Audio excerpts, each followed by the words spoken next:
Oscars are Sunday night. In honor of that, we're all about entertainment on this show. And it will be 3 hours long.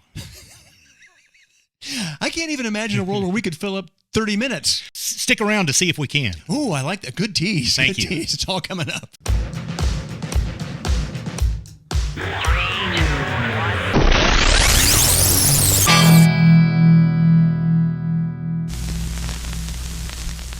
Hey, glad to have you back. Let's dive right in.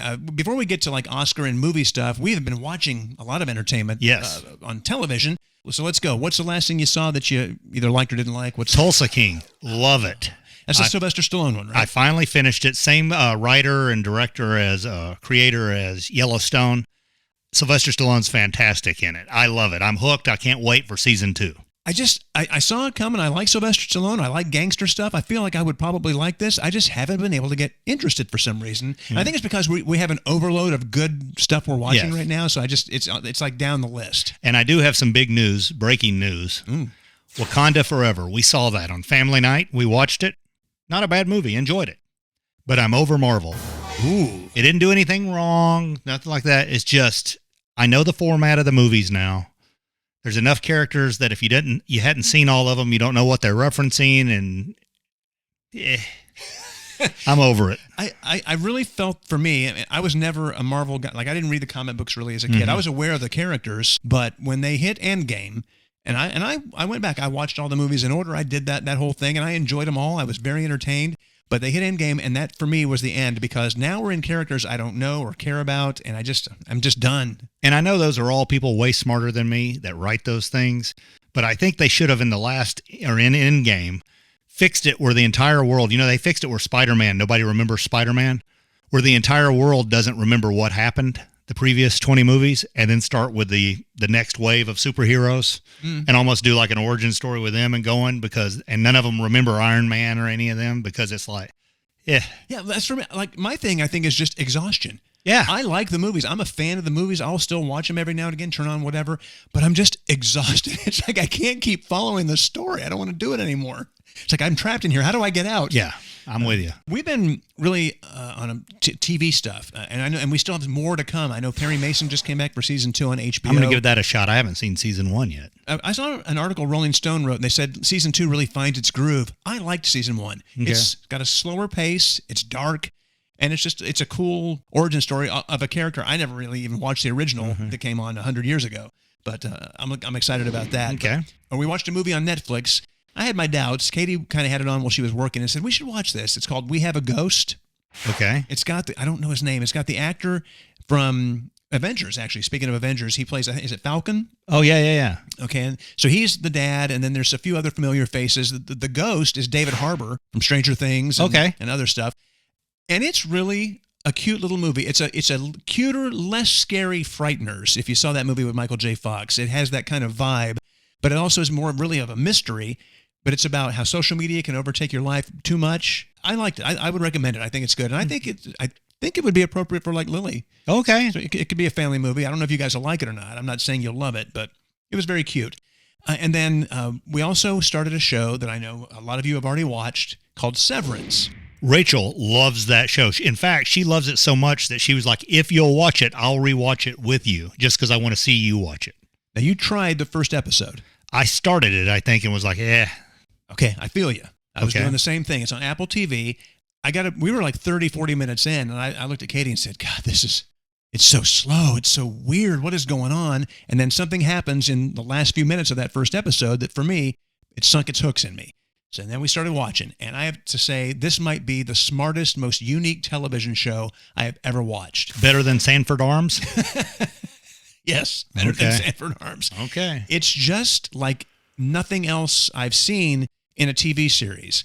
And it's got me asking questions. It's got me wondering all these different things, like how is it all working? And it's a really unique kind of storyline. I don't want to give too much away. In fact, I won't give anything away. You should watch it. Well, Apple TV's got it going on because I'm into Shrinking. Right, Rachel and I love that on there. Isn't the morning show or something on there? I've never watched that, but it's on there. Rachel liked that. And then Ted Lasso's coming. Slow Horses. Don't forget Slow Horses. Oh, yeah, Slow Horses. Which is also excellent. So anyway, you should try Severance. The season finale, Katie and I, the whole episode were on the edge of our seats. I mean, literally just sitting there. I was sitting there like a schoolgirl.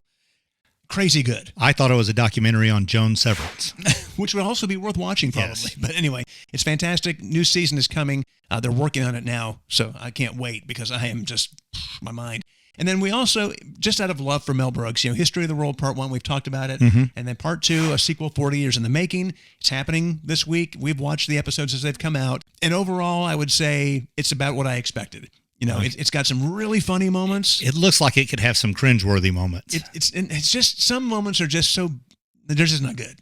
And as I'm watching that part of it, I'm like, eh. But in fairness, even in that movie, there were moments of the movie where I was like, everybody has their favorite parts. Yeah. It's exactly what I expected it to be. Drunk history on steroids. I'm glad that Mel Brooks is involved. I haven't seen him in an episode yet. I don't know if he's going to be on. I mean, I don't even know if he's able to get out of the house anymore because he's 95. Yeah, he does the voiceover stuff, and they do at the tease the tease they do at the end of the movie. If you've ever seen the movie, they say coming, Part 2, Hitler on Ice, Jews in Space, all this stuff. So far, they have done Hitler on Ice. They actually fulfilled that, and it's pretty good. That's one of the things I liked. But it's hit and miss. But if you're a Mel Brooks fan, I feel like you have to watch because this will probably be the last thing we see that he's a part of. Yeah, I can't see him of doing. And then the other thing, the only thing we watched that I thought was worthy of talking about, did you watch the Chris Rock live special on Netflix? That's the first time they've done a live event, correct? Yeah, which surprised me. I was shocked that it had never happened before. That must be the new big thing because Disney Plus just did the Elton John concert live. I think it gives people, and what's funny is, when you're our age, we're Generation X, so live stuff happened all the time. Nobody watches award shows really anymore, which we're still going to talk about it in a few minutes, the Oscars. But there's something about that live event feel that makes you feel like, oh, I've got to be in front of the TV. I've got to have my drink ready. I got to get here. It's like old school. So I don't know if they're doing it for that. As far as the special, I'm a Chris Rock fan. I think he's very funny. I would not put this at the top of his game. I wouldn't say it's the funniest special he's ever done. He's got some great moments, but it is worth the price of admission, which is, free if you're already a Netflix subscriber, for his 10-minute evisceration of Will and Jada Pinkett Smith. So he addressed it. He didn't just address it. He bebopped and scattered all over their ass. He went to town, and I love how he did it because he waited a year. He didn't talk about it. He didn't address it, and he gives his reasoning why he didn't do that and why he didn't go on shows to talk about it, and I love his reasoning. He did it on his terms, and he said what he wanted to say, and man, I wouldn't leave the house again if I was either one of them after what he did to them. And think about the fact that they've already spent so much on their PR campaign to try to recover from this. Yeah. And articles came out the day after the special. Will Smith says he's been trying to repair his relationship with Chris Rock. That's a PR team going, we got to do something. Based on what he did in that special, I can't imagine a world where that relationship gets repaired. Wow. It was awesome. So big thumbs up for that segment of it. And it was cool, too, because they did, since it was live, they did a pre-show with like David Spade and J.B. Smoove and Arsenio Hall and so people who were important to him. And then afterwards, they talked about Kareem Abdul-Jabbar was on there. Oh, wow. Which was kind of cool. So it was fun to watch them talk about it, before and after as well. So I loved him in Airplane. Oh, yeah, he's fantastic in that. Okay, so speaking of the Oscars and everything that happened last year, they're coming up this weekend. And I think if you're like most people, you're like, I saw a couple of those movies, but why would I want to watch this show? Well, I don't want to watch it just because Maverick didn't get nominated for a lot of stuff. And true, Maverick isn't your standard artsy movie, but it reminds me of when Raiders of the Lost Ark lost. It was nominated at least, but it lost Best Picture. Because Maverick, to me, was the best picture of the year. People loved it. Nobody saw it and hated it. Everybody loved the movie, and everybody saw it. Most people saw it multiple times. I wonder, I don't remember the last time. I'm sure they have done it. I can't remember the last movie that won Best Picture at the Oscars that was actually a fan favorite, something that the regular people like. Is it even nominated for Best Picture? I think it's nominated. Okay. I have to fact check that. It's a weird world that we live in because, the Oscars tends to give stuff to the artsier stuff. And I think a lot of times they don't necessarily get it 100% right, but they don't necessarily get it 100% wrong because there's so many people nominated. Yeah. But I wonder if there will ever be just a fun, big box office hit like that. I think you have to go back all the way to like Return of the King or something as far as a box office hit that won Best Picture. Usually it's those smaller films. Titanic was huge. That was back before that. It was even farther back. I think sometimes the Oscars forgets that they're making movies for the general public. And then you can't please everybody. But if that many people went to see a movie like Maverick and it had the box office that it had, shouldn't you be thinking, wow, this movie I wouldn't say saved the movie industry, but it certainly... Steven Spielberg said that. Well, it brought people back to movie theater. I waited for it to stream. I'm not going to movies anymore, but it brought a lot of people back to the movie theaters. It gave people a reason to get excited about seeing a popcorn movie. And shouldn't that be something we celebrate? Yeah, I would think Tom Cruise would have been nominated, and he wasn't. Yeah. Well, on that subject, and we won't spend a ton of time on this because if nobody wants to watch it, why would we want to spend a lot of time? But just a real quick thing for picture, actor, and actress. It's what some experts say about who should win and who will win. Okay. And I always kind of like these little lists, so let's jump in. All right, so we'll start with Best Actor in a Leading Role. Your nominees are Austin Butler for Elvis, Colin Farrell for The Banshees of Inisherin, Brendan Fraser for The Whale, Paul Mescal for After Sun, I've never even heard of that, and Bill Nye for Living. Who they say should win is Brendan Fraser in The Whale. I think he'll win. And he's been winning like crazy, and who doesn't love a great comeback story? And he's a likable guy. He was treated very wrong years ago. Yeah. And you never saw him complaining and crying about it or anything. He just kind of said, hey, that was wrong. I don't like it. And disappeared, kind of got blackballed. Mm-hmm. And now he's come back and he's just as happy and chipper. He's not bitter about it. I haven't seen the film yet. We're going to watch it. It's just hard to get in the right mindset because I know it's going to be such a hard thing to watch. But the clips I've seen, he's brilliant. I think he has been deserving of every award he's won. So that's who they think should win. Who do the experts think will win? They think Austin Butler is going to win. Just everybody loves Elvis. Well, not just Elvis, but the Academy loves giving awards to people who play a real-life person. Yep. So, look at Queen, the Queen movie. Yes. Bohemian Rhapsody. Yeah, so those kind of movies. So they think... Jamie Foxx. Yeah, that he's going to sneak in and maybe win that. I didn't see the movie, so I don't know if he's worthy. What do you think? I thought it was great. He did a great job, but the movie was very visually stunning, but I don't think it was Oscar-worthy. Okay, and it's tough. Like I saw, the Banshees movie. I think Colin Farrell's brilliant in that. But when you put him up against, for me, The Whale, Brendan Fraser. How does anybody take that from him? I think it's his award to lose.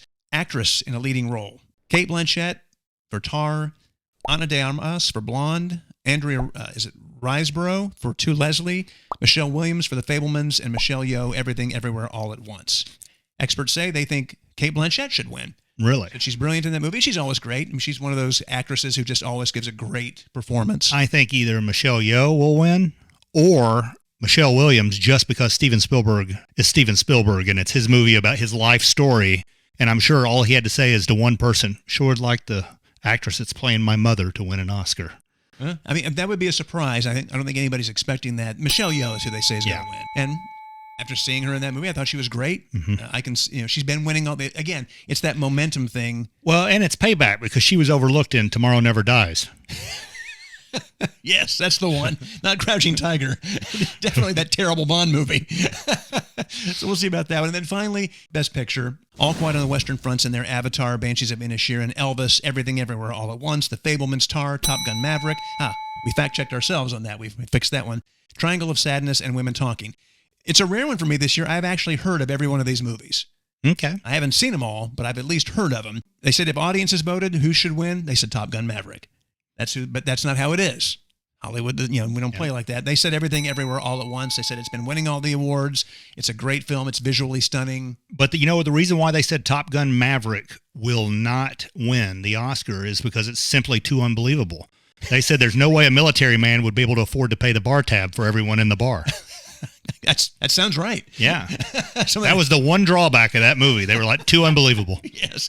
So we'll see what happens, I guess, on the Oscar Sunday if you watch. If you do what most people do, you just catch the articles online the next day and find out. I truly believe most people, I know my wife and daughter, are more into the red carpets where they get to see people be real and do quick answers and stuff and then see what they're wearing. So there's one more little thing about the Oscars here. The Tony and Kris special presentation of the worst moments in Oscar history. Yes. Now, there are a ton.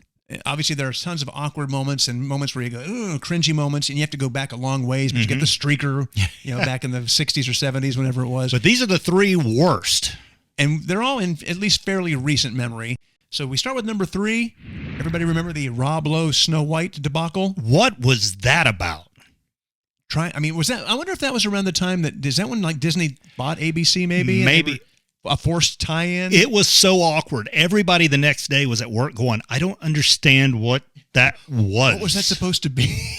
And I feel bad for Rob Lowe because he's a likable guy, and I think he was in a situation where he was like, I don't know what I'm doing here. But I don't want to upset everybody. And yeah, so it was pretty bad. Number 2, and this one is just you feel terrible for everybody involved because it's so embarrassing and awful.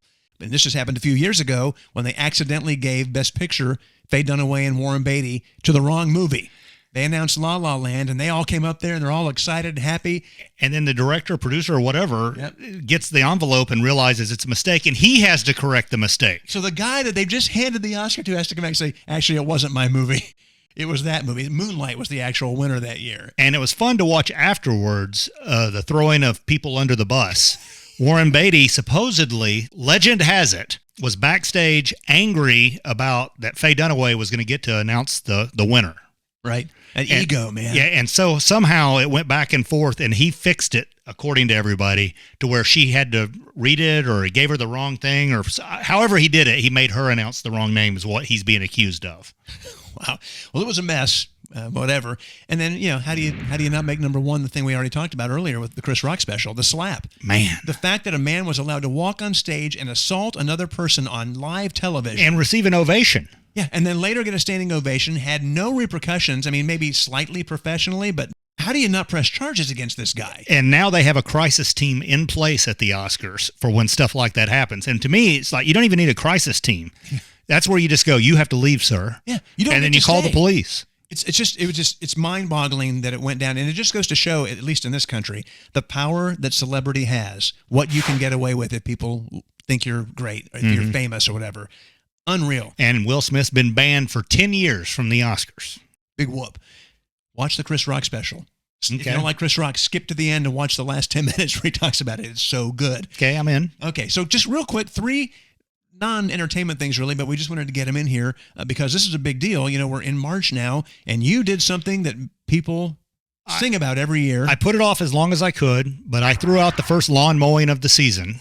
So now all fathers on the street have 72 hours to comply. It's like they have to react or else they fall behind in the dad wars. I just have a great time. I'll just pull the lawnmower out. And I wait to see how long it takes before men start gathering around to talk about what kind of grass you have and what kind of seed and fertilizer are you going to use this year. Are you thinking about a new kind of mulch? And talking to me about that kind of stuff's like talking to me about cars. Yeah, I'm like, I don't know. I don't even know what kind of lawnmower it is. I know I pull that cord, it starts up, and then I push it. That's what I know. We've got a guy. I used to mow it myself, and then Katie was like, hey, he will do more. He'll trim the trees. He'll replace the mulch. He'll do all that. And I said, that sounds like a deal. That's my summer vacation is mowing the yard. Oh, yeah. I put earbuds in. The phone is off. And for an hour and 15 minutes, 20 minutes, I am doing nothing but listening to music and just zoning out. I understand. I've had kids. I get it. Yeah, it's a moment to yourself. And we all need that. It's good mental health. And then you have a product that you're into right now that you're really enjoying. BlendJet. Got it from Target. BlendJet? Yes. Okay. Love it. Love it. Maybe BlendaJet. I don't remember. But it's amazing. It simply, you put I've been on a diet, and I've started the Tom Brady smoothie in the morning. Okay. Which is filling. That's my problem, has always been on diets. I'm not filled up. Mm-hmm. These smoothies fill me up, and they have, like, for lunch today, I had a spoon of peanut butter, strawberries and banana, and almond milk in a blender. Tasted great. Isn't one of the cool little, like, handheld ones that you just... Yes, okay. It's the thing, and you hit start, and what's great is when you want to wash it, once I finish drinking out of it, I fill it up with about this much water, put a squirt of soap in it, and then run it again. And it washes itself, basically, and then you rinse it out, and you're set for tomorrow. Check you out. I love it. I can't recommend it enough if you're really serious about trying to lose weight, or you're really serious about smoothies. I was going to say, some people just like smoothies. Yeah, I want ice cream. Yeah, maybe skip that part. Awesome. And we're not receiving anything for that. That's just a product, Chris. But we are willing to receive something for that. Yeah, we're all... There's the folks at Target are watching. 100% open to receiving free stuff. And then just, this isn't related to either one of us, but, we love pets, love animals. I especially am into this. And I just thought it was really cool that Miranda Lambert secured something really cool. Working with Tractor Supply Company, they now have a disaster relief fund, basically. She already has her Mutt Nation, yes, where she helps get animals adopted. But now they have this fund that is designed specifically to help animals when they're in a situation where there are natural disasters, when pets are separated from their owners. And this happens all the time. Tornadoes come through, a hurricane, whatever the case may be. So just kudos to Miranda. Sometimes some of the choices she makes I question, but I love how devoted she is to helping animals and what she's done for them. Absolutely. So it's just fantastic. Jumping back into television and movies, are you aware that there are 3 remakes happening? 2 are already out there. They're being shown, and 1 is in the process of being made, and I just don't know why. Okay. So Fatal Attraction, do you remember that movie? Yes, it scared the crap out of every man in America. It definitely kept a lot of men faithful. It's a great movie. It's a psychological thriller. Glenn Close, Michael Douglas, Ann Archer. Great. So they've remade that into a series. I don't know which streaming service has it. I came across it the other day. And I guess I'm just tired of them taking great classics like this and deciding, okay, let's just throw that on as a series. But they're reaching a different audience. I get that. I guess you can do a little more character development since you have 6-8 hours to do it or whatever. It could be good. I don't know. But for me, that's a remake that didn't need to happen. Yes. Second one, and this one really ticks me off, True Lies. The Arnold Schwarzenegger movie? The movie with Arnold Schwarzenegger, Jamie Lee Curtis, Tom Arnold. One of our favorite. Great action movie. A touch too long, a little bloated in length. It's just James Cameron, but so good. And they have now turned that into a TV series, I guess. I don't know where it's airing, and I'll probably never watch it. I don't know who's in it. I don't like anything about this. I would rather them taking that and James Cameron just made the sequel like they said they were going to start doing back in 2000. Why not make that sequel? I'm sad to hear that. And then maybe the one that irritates me the most, and it's funny because it's probably the worst movie. The source material is probably the worst source material of any of these 3, but it's just such a classic, and it starred Patrick Swayze. Roadhouse. I didn't even know this was happening. I came across a tweet showing video of Jake Gyllenhaal filming a UFC scene in this remake that they're doing. I don't know the changes they're making. I don't know. Tony, you never make a remake until it's time to make a remake. Nice callback. Thank you. Very good. It's just one of those classic movies. It's so classically bad. I mean, Roadhouse is a cheesy, bad movie, but it's so much fun. And now I just don't know. Well, I mean, unless they make it a serious movie and it's serious, and then it's like, well, it wasn't as cheesy and campy as the 80s one. Because to me, it's going to be like Footloose. When they remade that, I was like, good luck with that. And it didn't work. Yeah, and that's another movie. Speaking of that, Katie was watching that the other day, and I watched about 10 minutes of it, and I was like, I know this movie's classic, and I know the song is great. It's a terrible movie. What high school kid hasn't just needed to get away to dance? So and that mean preacher, John Lithgow, banning the city from dancing. Great cast, great actors, and every time I have it turned on or we watch it, I'm reminded of how terrible that movie was. I was a kid, and let me just tell you, I can't dance. But I walked out of that movie going, if I lived near an abandoned factory, I could dance. I'm going to go swing on the poles. Yes. And I know that made Kevin Bacon's career, and he's a great actor, and I love him, but boy, that's a movie. And then you talk about the remake. Quick family plug, my daughter is in the music video that Blake Shelton did. Oh, yeah, that's right. The cover of Footloose. Anyway, so there's some remakes. Not happy about those. If you guys watch any of those and they're actually good, please hit us up in the comments and let us know that we're off base and we should check them out. I'm willing to try if enough people say, hey, this is worth watching. Okay. But if it's not good, I'm going to come back and I'm going to Kris Rock you. Wow. That's going to be a live. We're going to do that live. That's right. Where people are going to be lined up and Tony's going to come in and just slap people. It's a special. That would be Will Smithing them. Oh, yeah, you're right. Yes, that's a whole other thing. Or does the people get to come in and slap you? If you're going to Kris Rock them. Well, I would Kris Rock them after they Will Smith me in a way. Like you're Will Smithing me into watching a movie or series that's no good. We'll make a graphic with all this and chart it out for you, and we'll bring it up another time. I'm already very confused. Now it's time for one of my favorite things to do in the whole wide world. Tell you I told you so. A few shows ago, we were talking about things we were watching, and I brought up a movie. Yes. It's an older movie from 2014 maybe, called This Is Where I Leave You. And I talked about the fact it's got this great cast. Adam Driver, Jason Bateman, Jane Fonda, Tina Fey. I mean, the list goes on and on. And then, just cruising around the internet this week, I came across an article that said it is the #1 movie on Netflix, at least as of this taping. And I was like, that is so awesome. So they got it on Netflix, and people were finding it. And so Sean Levy, who directed that movie, now works on Stranger Things. Yes. And he was like, hey, he went to Twitter and said, I just want to thank everybody for taking this little movie and making it something again. I love that people are seeing it finally because it wasn't a hit. And I get it, and I'm humble enough to say I feel that's because of us. I think so, that too. Enough of you took Tony's advice. Yes. And went and watched it. I did not, but many of you did. You're supposed to watch that movie. I'm going to. It's on our list. Well, it's number one if you want to be one of the cool kids. Well, Tony called it, and it's because of you guys all following and subscribing and doing what Tony says. I told you so. Okay, so just one more entertainment story, sort of, although it's an insanity kind of thing. Have you been following the news on this drag show ban deal? A little bit. I'm not exactly sure what the law is, and here's why. People that get so up in arms over crap that doesn't bother them, that's my thing. Doesn't affect them? Yeah, because I'm like, if it's something you don't like, don't go to those places. It would be easy to get off on a rant here. I don't want to do that. I will say I think this is one of the stupidest wastes of time in any legislature I've ever heard of. So we live in the state where this is happening. So proud of that. Basically, they are banning a live drag show that a child could go to. You can't take kids to any kind of drag show. Now, if you've never been to any kind of drag show, ultimately, most of the time, it's like bingo or trivia hosted by drag queens. And then sometimes it's an actual show where they do the runway and they sing and they perform. That's what I've seen. I've been to one, and it was Casey Musgraves had an album premiere party at a drag show. Yeah. And that's the one. Yeah, it was a lot of fun. And in fact, I remember everybody leaving going, that was the most calm I've seen a club in Nashville. Mm-hmm. Like there wasn't people pushing you around and trying to get up. And it was just. Yeah. So the fact that these people are trying to ban something that doesn't affect them at all. If you don't want your kid to see a drag show, don't take him to a drag show. Yeah. And I guess they got up in arms over, drag queens were doing like a story hour where they were reading stories to kids, but they were just regular stories in costume. And somehow these people thought that somehow that was going to make our children all want to be drag queens. Okay, well, I'm going to defend them on this. Well, I want to hear this. Because I think what that was not about the drag thing as much as the folks that were complaining, like myself, can't read. And we're very upset about people rubbing that in our face. That might be closer to the truth. You're joking, but I want to make sure I get this right. So I'm going to just read a little segment, and then we're going to play just a quick segment of some video that you may have already seen.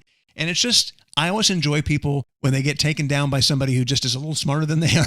And no, that's clearly am I in this clip? No. Oh, okay. That's clearly what happened here, and I know a lot of people don't like him, but he did what he did, and I love it. So Jon Stewart, he hosted The Daily Show for years. And we're not trying to get political. This is not about political, even though I know he's very left and the far right hates his guts. But to me, this is just about common sense.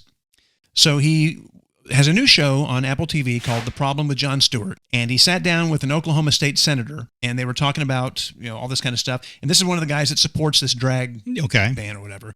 So they talked about the Second Amendment, right to bear arms, which of course there's much more to it than that, which most people don't know. And they got into it, and they started talking about the drag show thing.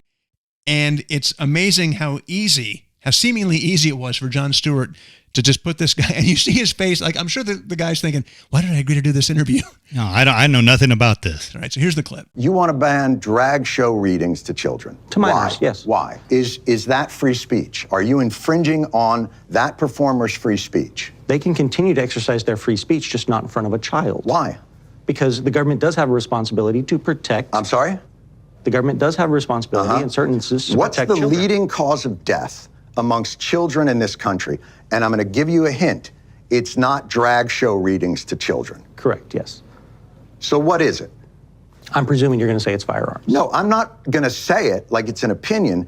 That's what it is.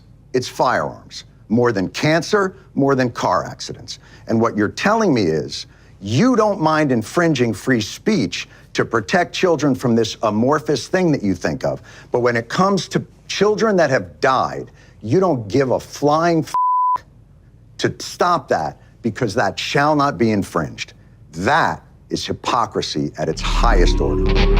We've talked about this before. I'm not against guns, but I think thinking you're protecting kids because you're going to ban drag shows. And by the way, if you haven't seen it yet, here's a picture of our governor in drag back in the day. Speaking of hypocrisy. And Jon Stewart, no matter how you feel about his politics, he was great in Big Daddy. And I think that's a great place to wrap it. Yes. Okay. We've said all we had to say. Hey, big thanks to all of you who have come to check out our Tony and Kris store on Etsy. A lot of you have made purchases. Many of you are putting stuff in your carts, and then you're just abandoning that cart. You should come back and make that purchase. Absolutely. And we have new items coming soon. Very exciting.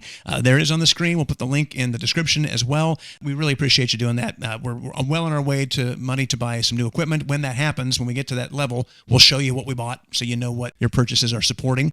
Don't forget to like and subscribe. And tell your friends when you tell them, and they go, oh, yeah, I see them on YouTube or whatever. Say, have you subscribed? Have you shared it?